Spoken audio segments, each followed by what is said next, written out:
হিন্দুদের সবচেয়ে বড় উৎসব এবং শিরকের সবচেয়ে বড় আয়োজন আল্লাহর জমিনে, এটা যখনই হতে যায় তার আগে এবং এটা চলাকালীন সময়ে মিডিয়াতে এক শ্রেণীর লোকেরা এই স্লোগানটা খুব বেশি বেশি আওড়াতে থাকেন, ধর্ম যার যার, উৎসব সবার।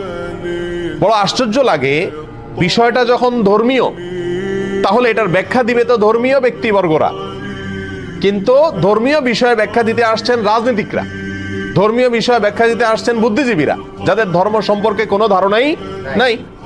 এটা হলো সবচেয়ে বড় আশ্চর্যের বিষয়।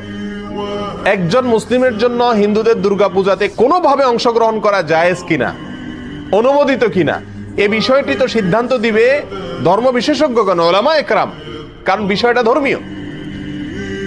অতএব এটা হলো একটা আশ্চর্যের বিষয়।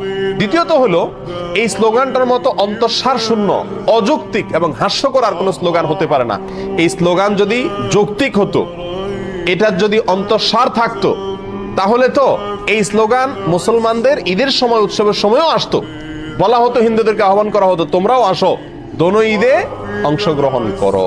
অথচ তখন এটা করা হয় না। তাহলে বোঝা গেল উদ্দেশ্যমূলকভাবে শুধু মুসলমানদের ঈমান ধ্বংস করার জন্য এই ষড়যন্ত্রমূলক স্লোগানটি বাজারে চাউর করে রাখা হয়েছে এবং এর পিছনে কিছু ষড়যন্ত্রকারী তথাকথিত বুদ্ধিজীবী এবং রাজনীতিকরা কাজ করছেন।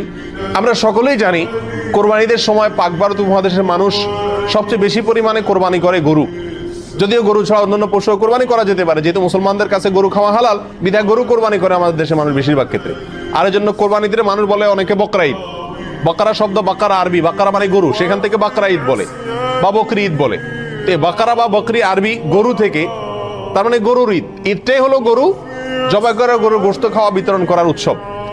তাহলে সেই কোরবানির ঈদে যদি হিন্দু ধর্মের লোকদেরকে আহ্বান করা হয় যে তোমরা আসো, গরুর গোশত খাও, তাহলে এটা তাদের জন্য অপমানকর হবে কিনা, তাদের জন্য কষ্টের হবে কিনা? কারণ তারা গরুকে পবিত্র মনে করে, গরুকে মা মনে করে, গরুকে পূজা মনে করে। সেখানে গরুর গোশত খাইতে যদি আসতে বলা হয়, তার মাবুদের, সে যাকে ইবাদত করে, পূজা করে, তার গোশত খেতে তাকে যদি আহ্বান করা হয়, তাহলে এর চাইতে বড় অপমানের আর কষ্টের কি হতে পারে? এই কারণেই কোন রাজনৈতিক বা তথাকথিত বুদ্ধিজীবীদের কেউই আহ্বান করে না হিন্দুদেরকে যে আসো, মুসলিমদের সাথে উৎসবে সামিল হয়ে যাও, কারণ উৎসব সবার। কেন? কারণ একজনের ধর্মীয় ইবাদত, একজনের ধর্মীয় উৎসব আরেকজনের জন্য বিপরীত হতে পারে।